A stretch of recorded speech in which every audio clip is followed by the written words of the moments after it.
Et je disais, je croirais dans la justice internationale lorsque un procureur vietnamien accusera M. McNamara de crimes contre l'humanité. Bon. Et... Ça viendra peut-être. Non, non, non. Et qu'est-ce qui est arrivé? Un ami américain m'a apporté un film, un documentaire sur McNamara. Il est interrogé par un journaliste. C'est un film extrêmement beau. Remarquable. Le journaliste, lui, c'est une vie édifiante. Oui. C'est un petit WASP, un petit protestant, d'une famille modeste, il travaille, il fait des études, il travaille en même temps, il rencontre une autre petite fille modeste, il l'épouse, il fait une belle guerre, il est professeur à Harvard et à la fin il est président de Ford. C'est la première fois que Ford est présidé par quelqu'un qui n'est pas de la famille. C'est une belle histoire édifiante. Et puis arrive le diable. C'est Robert Kennedy qui lui dit « John a pensé à toi pour le Capitole ». Il dit « Non, non, ça ne m'intéresse pas ». Mais le diable revient et il accepte. Et c'est la guerre du Vietnam. Oui. Et le journaliste lui dit « Cet incident naval qui a provoqué la guerre, qui a justifié la guerre, est-ce qu'il était réel ?» McNamara. Oui. C'est comme les armes de destruction massive. Oui. Fait non. Et l'autre lui dit « Ces bombardements avec des produits oranges, pensez-vous pas que ce soit un crime contre l'humanité ?» McNamara serre les dents. Et puis à la fin, c'est le coup suprême.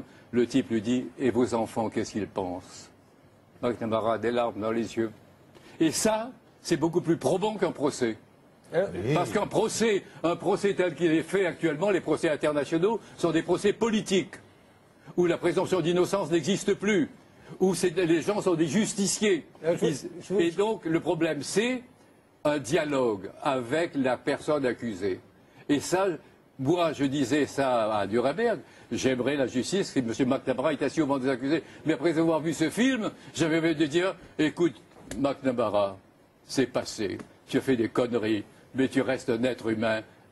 Voilà. Bon. Je vous interromps parce que justement, c'est un peu ce qu'on voit quand même, ce qu'on a vu à Phnom Penh avec le procès de Doutch. Pour la première fois, dans un tribunal international, ce qui est le cas, on a eu des victimes qui ont pu se porter partie civile, ce qui existait chez nous, en France, au procès Papon, au procès Touvier, mais pas au tribunal de Nuremberg, pas dans les procès internationaux. Je vous propose de revoir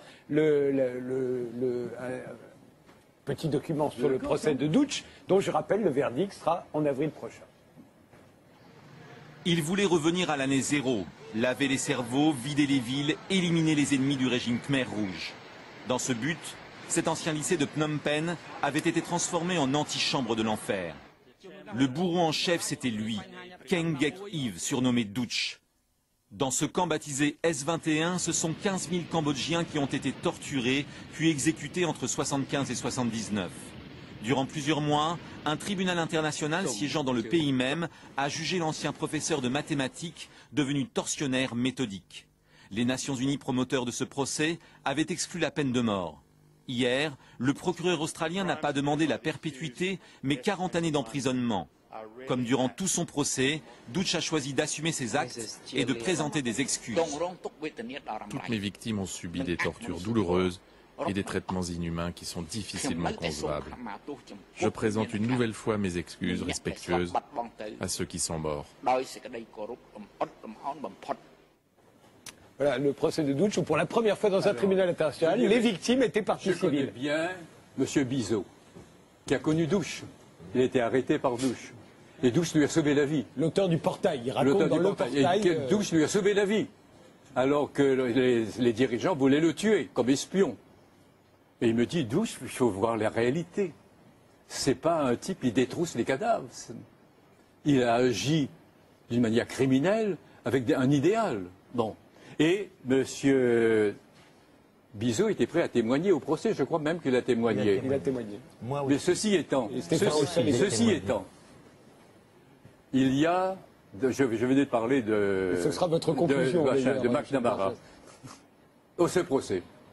Et au mois de novembre, nous avons tenu tous les avocats du procès, sauf Doutch, parce que Doutch est un cas à part, une conférence de presse, mettant en cause le juge français, M. Lemonde, du tribunal, qui avait invité chez lui les enquêteurs australiens pour leur dire « vous allez enquêter à charge ». Et nous disions que nous le récusions. Et vous savez ce qu'il a donné comme excuse? Mais je plaisantais, au point que mon client lui a dit « mais monsieur, on n'a pas fait venir un avocat français pour plaisanter sur les malheurs de notre peuple. Voilà encore une fois ce que c'est qu'un tribunal international. On va là-bas, on a un supplément. Le juge français qui va là-bas, il touche 2 fois plus qu'un juge français en France. Et il plaisante. Et il plaisante d'une manière assez absurde, puisqu'il demande à des gens d'instruire à charge. Voilà donc ce que c'est que la justice internationale. La justice internationale, c'est quoi? C'est des États qui jugent des vaincus. Et c'est des procès politiques. C'est-à-dire avec toute la présomption d'innocence est renversée. Le vaincu, il porte le chapeau pour tous les crimes qui ont été commis. Ce sera la conclusion de Jacques Vergès, la conclusion de Gisèle Halimi. La conclusion, oui, mais provisoire, je vous rassure. Non, mais je voulais parler de ce tribunal Russell et surtout dire ce qu'il a fait, mais en 2 mots, parce que constater. Il n'est pas fini, en plus c'était la première session, il y en aura 4. C'est la première session, mais on a constaté les violations, mais ce qui était important, la vraie question quand même, c'était qu'est-ce que fait l'Europe dans tout ça? Car l'Europe, ne l'oublions pas, elle est fondée sur le respect des droits de l'homme, très sourcilleuse, et le traité de Lisbonne, je vous épargne sa lecture, dans son article 2, dit... L'Europe fait du commerce. Oui, mais surtout, mais alors on a continué de commercer, on a cru, on a même posé une question, je crois que c'est moi, Candide, en disant, mais dans ces cas-là, pourquoi, puisque l'Europe a constaté ces violations, pourquoi est-ce qu'on n'a pas suspendu? Pourquoi est-ce qu'on n'a pas suspendu? Alors, il y a eu un vote du Parlement européen en 2002 demandant la suspension de l'accord qui lie l'Europe à Israël, et c'est resté lettre morte.